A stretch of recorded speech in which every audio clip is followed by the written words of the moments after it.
Saudara yang kekasih dalam nama Yesus, topik firman Tuhan pada pagi hari yang indah ini yaitu tidak ada yang mustahil bagi orang yang percaya.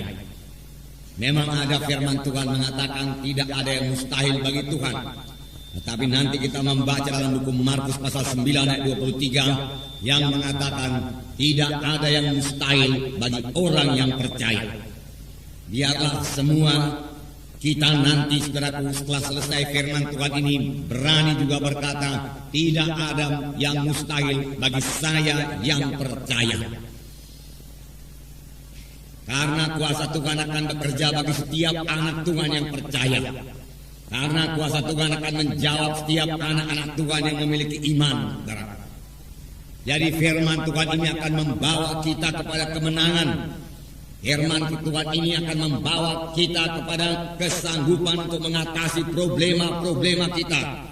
Sehingga kita hidup berkemenangan. Menang atas kelemahan-kelemahan kita. Menang atas penyakit-penyakit kita. Menang atas kemiskinan kita. Menang atas kegagalan-kegagalan kita. Sebab semua itu bukan daripada Tuhan. Kegagalan bukan daripada Tuhan. Kemiskinan bukan daripada Tuhan. Kekurangan bukan daripada Tuhan. Janganlah disalahkan Tuhan karena kekurangan kita. Tetapi lebih baik kita kenal siapa Tuhan Yesus itu dan apa maksudnya dalam hidup kita.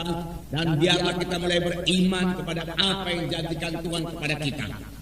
Dari firman Tuhan kita akan mengenal bahwasanya Tuhan tidak menghendaki kita gagal. Tuhan tidak menghendaki kita miskin, saudaraku. Tuhan tidak menghendaki kita kalah. Dari mulanya Tuhan memilih satu umat bagi dirinya sendiri. Dan umat yang dipilih Tuhan itu saudaraku sangat diberkati Tuhan. Dan saudaraku sepanjang umat yang dipilih Tuhan itu bersandar kepada Tuhan, dia tidak bisa dikalahkan oleh bangsa-bangsa lain. Karena Tuhan beserta dengan mereka dan Tuhan sendiri yang memberikan kemenangan kepada mereka itu saudaraku. Saudara yang kasih dalam nama Yesus, puji Tuhan saudaraku.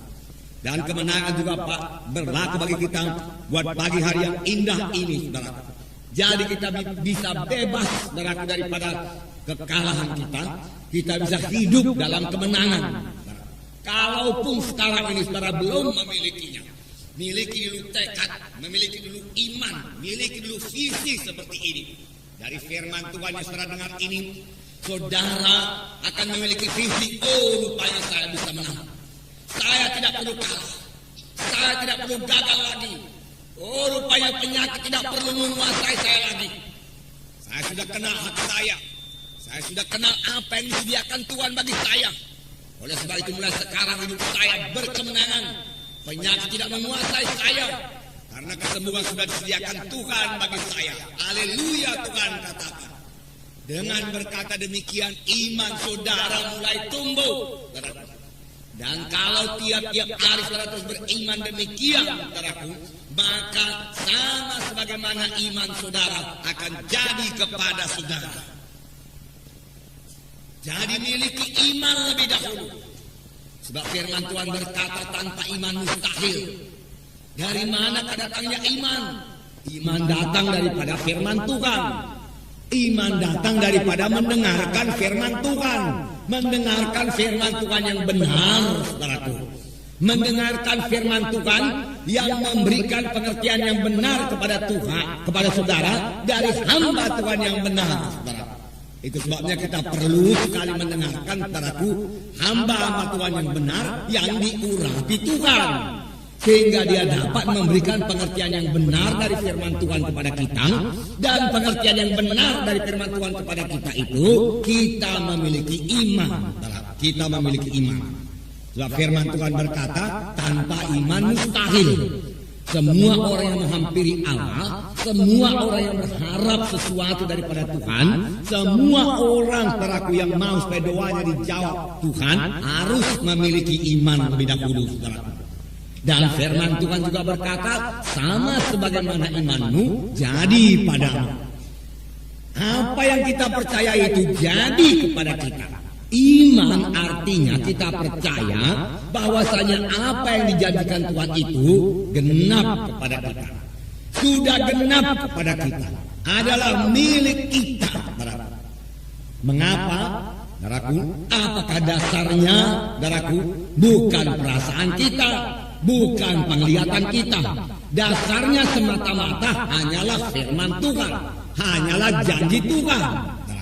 Tuhan sudah menjanjikannya dan kita tahu janji itu bagi kita, saudaraku. Lalu kita berkata, terima kasih Tuhan. Janji itu bagi saya, Tuhan. Saya terima sekarang, Tuhan. Oleh sebab itu sekarang saya sudah sembuh, Tuhan. Oleh sebab itu sekarang saya sudah keberkatan, Tuhan. Karena firman-Mu sudah mengatakannya demikian. Walaupun yang dikatakan Tuhan itu belum kita lihat jadi dalam hidup kita, belum kita rasakan di dalam tubuh kita ini. Iman tidak bergantung kepada perasaan. Iman tidak bergantung kepada penglihatan. Iman juga tidak bergantung pada pengalaman.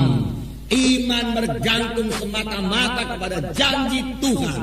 Kelihatan atau belum kelihatan, sudah kita terima atau belum kita terima, saudaraku, kita harus tetap berpegang pada janji Tuhan itu.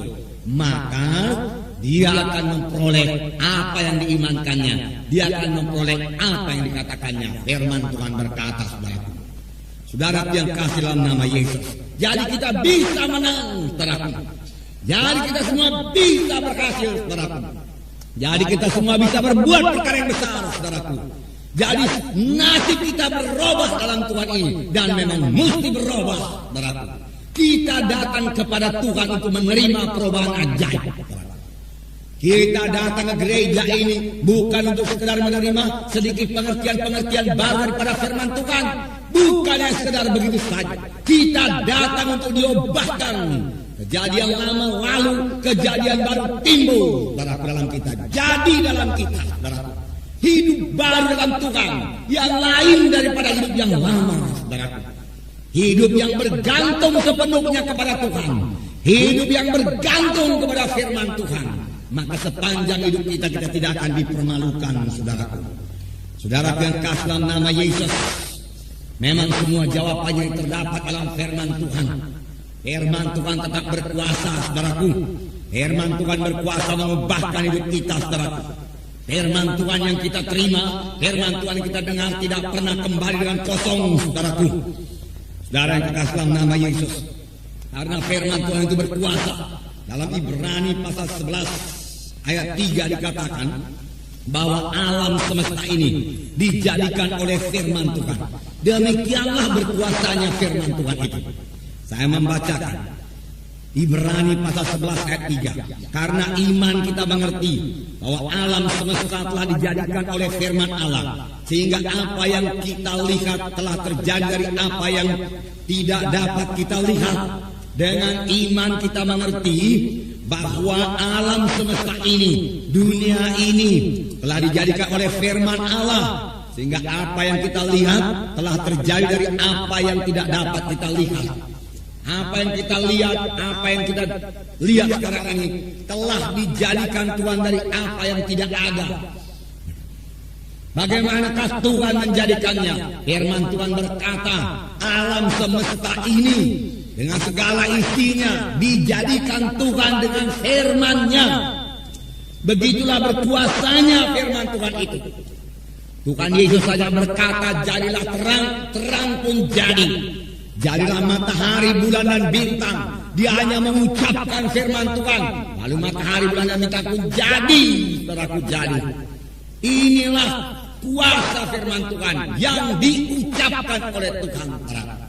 Dan kuasa firman Tuhan yang kita ucapkan juga, saudaraku, tetap berkuasa, saudaraku.